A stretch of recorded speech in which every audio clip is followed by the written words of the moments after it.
یہاں پر ایک بات اور سمجھنے والی ہے. حدیث پاک میں آتا ہے جب مومن نماز شروع کرتا ہے اللہ تعالیٰ مومن کے سامنے اپنی تجلی فرماتے ہیں. حضرت مجدد ثانی رحمۃ اللہ اس کی تفصیل لکھتے ہیں. وہ لکھتے ہیں کہ جب نمازی اللہ اکبر کر کے سلام پھیرتا ہے محبوب بغیر کسی نقاب کے اپنے بندے کے سامنے جلوہ افروز ہو جاتے ہیں, اپنے چہرے کا دیدار کرواتے ہیں. یہ تو الگ بات ہے نا کہ ہم اندھے ہوتے ہیں, آنکھ والا تیرے جوبن کا تماشا دیکھے, دیدہ کور کو کیا آئے نظر کیا دیکھے. دل کی آنکھیں اندھی ہوتی ہیں, ہم کیا نماز میں دیکھیں اور ہمیں اللہ کے جلوے کا یا اللہ کے دیدار کا کیا مزہ ہے.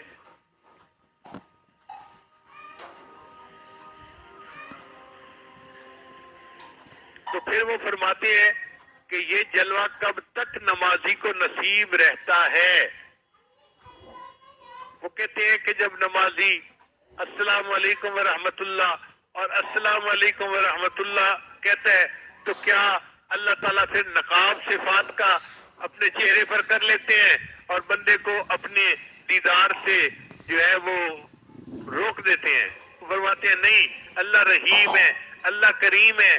ہم نے کشف کی نظر سے یہ دیکھا کہ جب تک مومن نماز پڑھنے کے بعد مصلی پر بیٹھا رہتا ہے, تسبیح پڑھتا رہتا ہے اور دعا مانگتا رہتا ہے اور خود مصلی سے نہیں اٹھتا, اللہ تعالیٰ اس کو دیدار سے محروم نہیں فرماتے. اس لیے ہمارے اسلاف نماز پڑھنے کے بعد تسبیح میں کافی وقت لگاتے تھے, دعائیں لمبی مانگا کرتے تھے اور بڑی تسلی کے ساتھ پھر مصلی سے اٹھ کے جایا کرتے تھے. آج کل کے نوجوان السلام علیکم ورحمۃ اللہ, السلام علیکم ورحمۃ اللہ اٹھ کے بھاگ جاتے ہیں جیسے بندھے ہوئے تھے کہیں, اب چھوٹ گئے اب واپس جا رہے ہیں. تو مومن کو چاہیے کہ وہ تسلی کی نماز پڑھے اور دعائیں مانگے اور اللہ تعالیٰ کے سامنے جتنی دیر بیٹھ سکتا ہے وہ تجلی کا وقت ہوتا ہے. وہ اللہ کے سامنے بیٹھنا فضول نہیں ہوتا, اس کا اجر مل رہا ہوتا ہے. پھر امام ربانی مجدد ثانی رحمۃ اللہ نے ایک عجیب بات لکھی ہے. وہ فرماتے ہیں کہ جنت میں مومن کو اللہ کا دیدار نصیب ہوگا.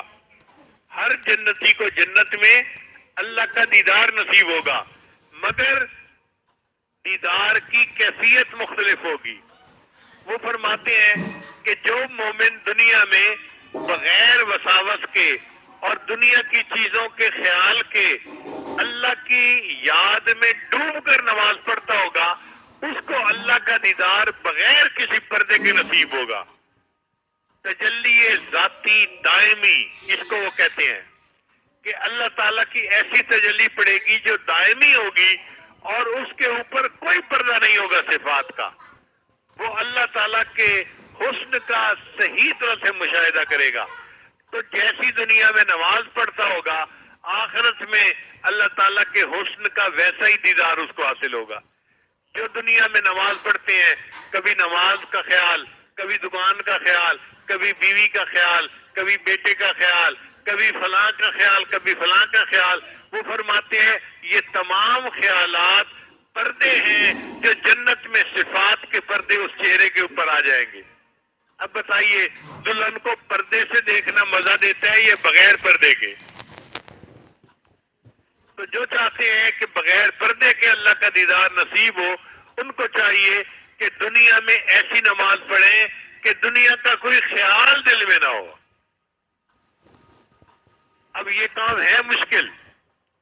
حضرت شیخ حدیث احمد نے لکھا ہے ایک بزرگ سے کسی نے پوچھا حضرت آپ کو نماز میں دنیا کا خیال آتا ہے؟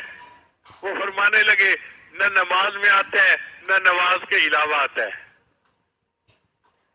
نہ نماز میں آتا ہے نہ نماز کے علاوہ آتا ہے. ایسا اللہ دنیا کو دل سے نکال دیتے ہیں کہ دل میں اللہ کا خیال جم جاتا ہے, باقی ماں سوا کے تمام خیالات نکل جاتے ہیں.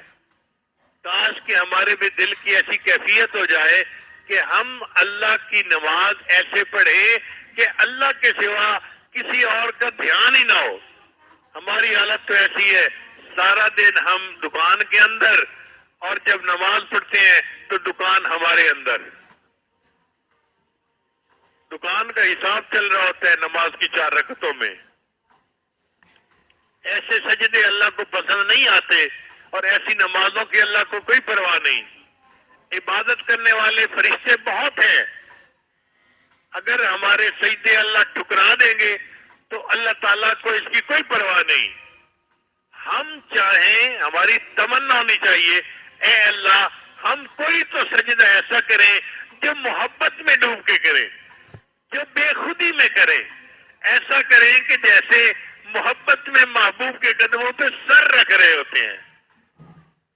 اسی لیے تہجد میں انسان جب اللہ کے سامنے نماز پڑھے تو ساری دنیا سے ہٹ کٹ کے محبت کے سجدے کرے۔ یہ 2 سجدے یا 4 سجدے جو ہم تہجد کے وقت میں کریں گے یہی قیامت کے دن کام آئیں گے۔ حسن بصری کسی کو خواب میں نظر آئے، اس نے کہا کہ حضرت آگے کیا بنا؟ فرمایا سب کشف و کرامات اڑ گئے، آخری پہر کے چند سجدے ہمیں کام آ گئے۔ وہ جو آخری پہر کے چند سجدے ہیں ان کو اپنے اوپر لازم کر لیجئے۔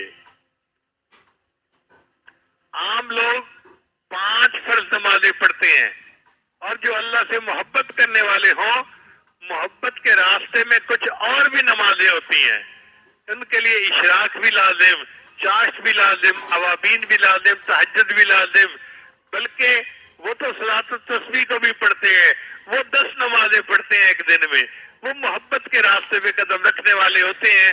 5 نمازوں سے محبت کا جذبہ پورا نہیں ہوتا، اپنے جذبے کو پورا کرنے کے لیے نفل نمازوں کو بھی ساتھ شامل کر لیتے ہیں۔